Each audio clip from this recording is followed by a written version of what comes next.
Hello everyone, स्वागत है आपका हमारे यूट्यूब चैनल हिंदी हब में। तो आज के इस वीडियो में हम पढ़ेंगे बहुब्रीहि समास और साथ ही साथ बहुब्रीहि समास के बहुत सारे उदाहरण को भी देखेंगे।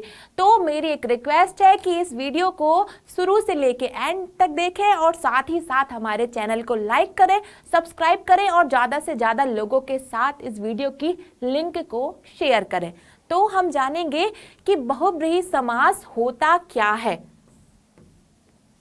बहुब्रीहि समास, स्क्रीन पे आपको स्लाइड पे एक परिभाषा दिख रही होगी जिसमें लिखा हुआ है कि वह समास जहां पहला पद और दूसरा पद मिलकर किसी तीसरे पद की ओर संकेत करते हैं।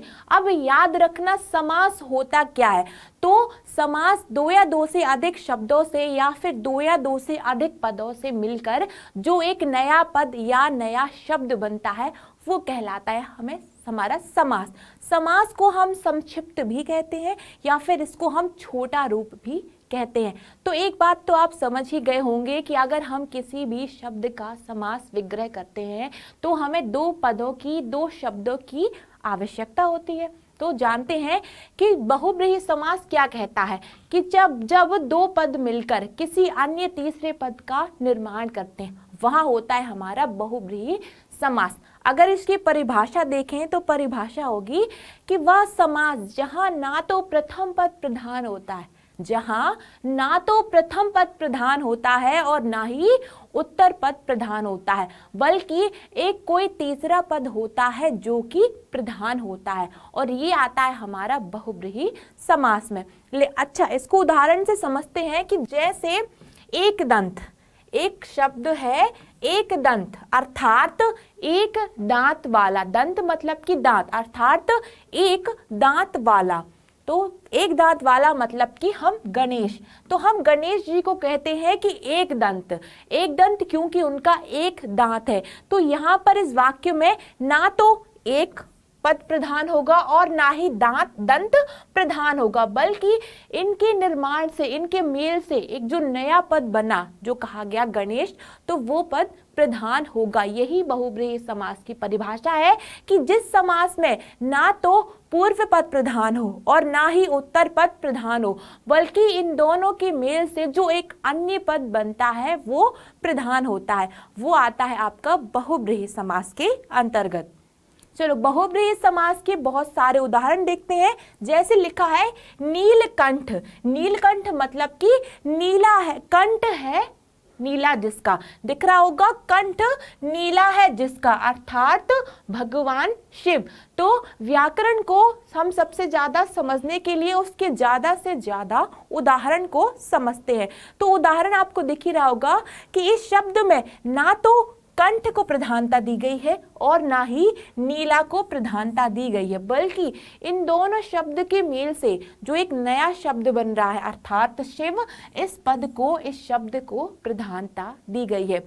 परीक्षाओं में अक्सर, प्रतियोगी परीक्षाओं में अक्सर प्रश्न पूछे जाते हैं, तो आपको समास को, बहुब्रीहि समास को पहचानना, उसकी पहचानने की ट्रिक आने चाहिए। उसकी पहचानने की ट्रिक यही है कि जिस समास का ना तो पहला पद प्रधान हो ना ही उसका उत्तर पद प्रधान हो, बल्कि कोई अन्य पद ही प्रधान हो, वो आपका आएगा बहुब्रीहि समास के अंतर्गत। और बहुत सारे उदाहरण हम इसलिए कर रहे हैं क्योंकि ये जो 10th की क्लास के, 12th क्लास के जो बच्चे होते हैं और फिर 9th क्लास, उनकी क्लासेस में उनसे पूछा जाता है कि समास विग्रह कीजिए।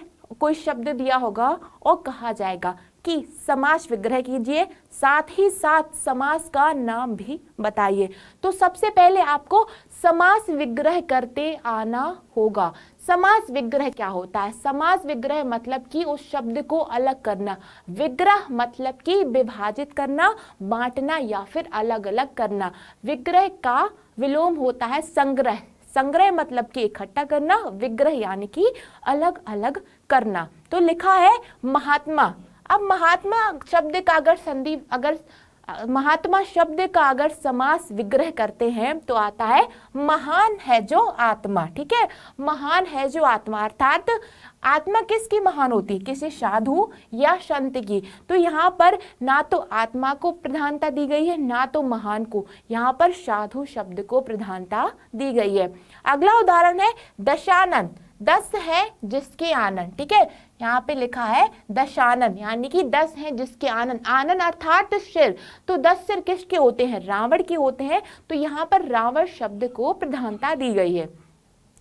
लंबोदर, लंबोदर लंबा है उदर जिसका, उदर का मतलब होता है पेट, ठीक है। तो लंबा उदर किसका होता है? लंबोदर कहते हैं हम श्री गणेश को। तो यहाँ पे आपको बताया गया है कि लंबा है उदर जिसका, तो ना तो लंबा शब्द को प्रधानता दी गई है और ना ही उदर शब्द को। यहाँ पर कोई अन्य तीसरा शब्द बना है जो है गणेश, इस शब्द को प्रधानता दी गई है। फिर आया आपका लिखा है समस्त पदों में दोनों ही पद प्रधान नहीं है।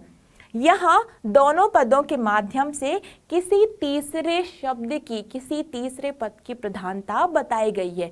तो ये आएगा आपका बहुब्रीहि समास के अंतर्गत। इसके हम बहुत सारे उदाहरण देखते हैं, देखेंगे।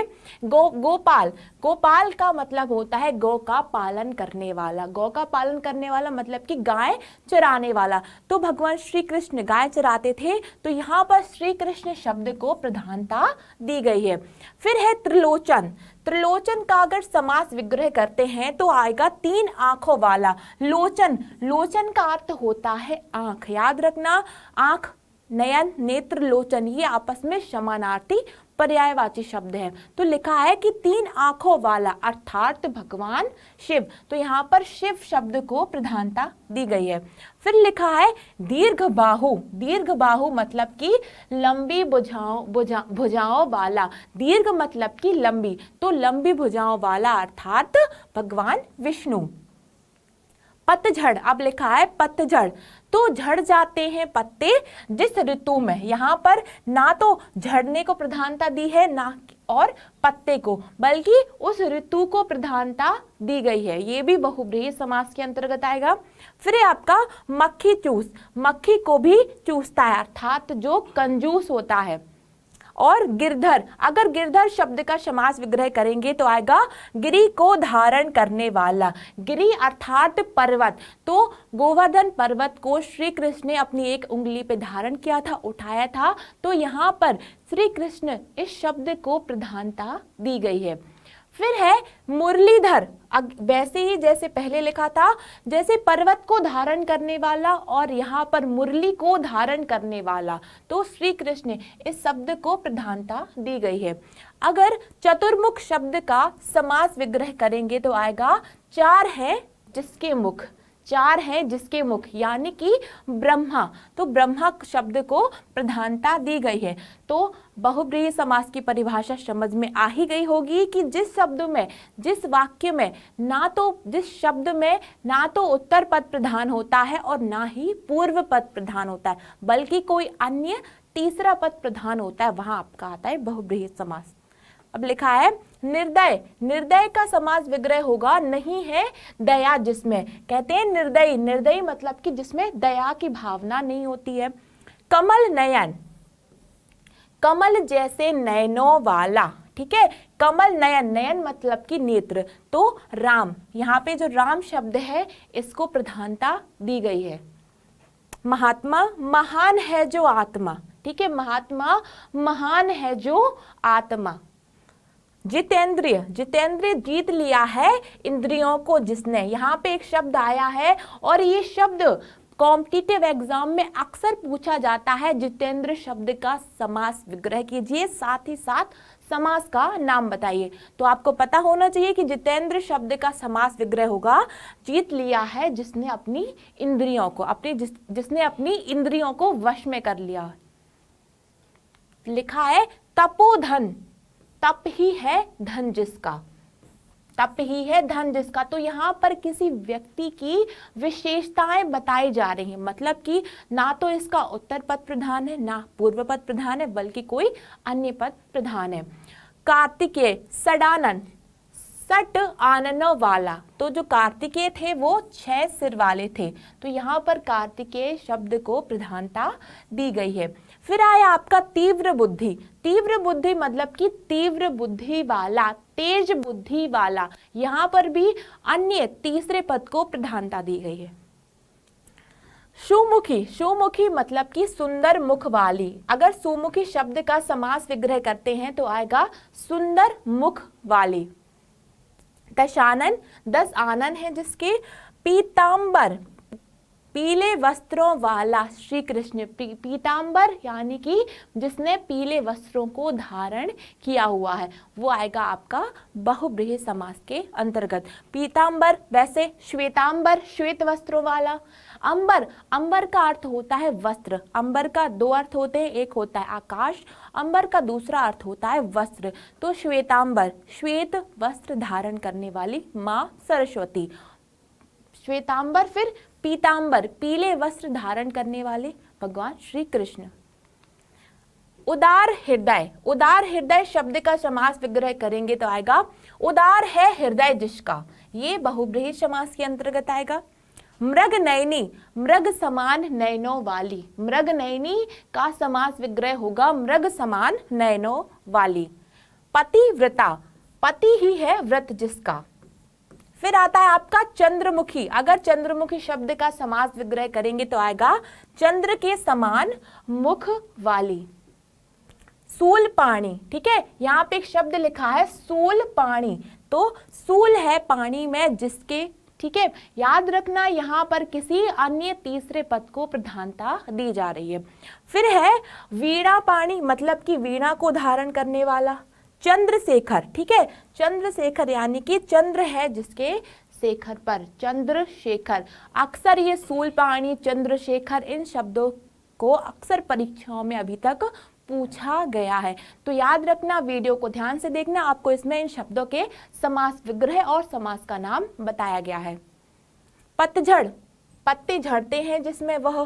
सुलोचना, याद रखना शब्द है सुलोचना, सुंदर है लोचन जिसके, लोचन मतलब कि आंख।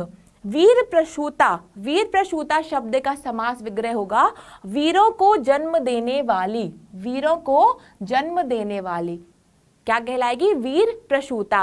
अतिथि, अतिथि शब्द का समास विग्रह होगा जिसके आने की तिथि मालूम नहीं है, वो कहलाता है अतिथि। अब आया आपका अद्वितीय। अद्वितीय जिसके समान दूसरा कोई नहीं। यहाँ पर हमेशा याद रखना, ना तो पूर्व पद प्रधान होगा ना उत्तर पद प्रधान होगा। फिर आया आपका चौपाया। चौपाया यानी कि जिसके 4 पैर हैं। अब है निर्निमेष। तो निमेष का मतलब होता है पलक, ठीक है, तो यहाँ पे 2 शब्द हैं, निर्निमेष तो बिना निमेष के या फिर बिना पलक के। तो यहाँ पर ना तो निर्निमेष शब्द को प्रधानता दी गई है और ना बिना शब्द को प्रधानता दी गई है। इन दोनों के मेल से एक नए शब्द का निर्माण हुआ जिसको प्रधानता दी गई है। साक्षर, साक्षर मतलब कि अक्षर जानने वाला। कुमति, बुरी है मति जिसकी, मति मतलब कि बुद्धि।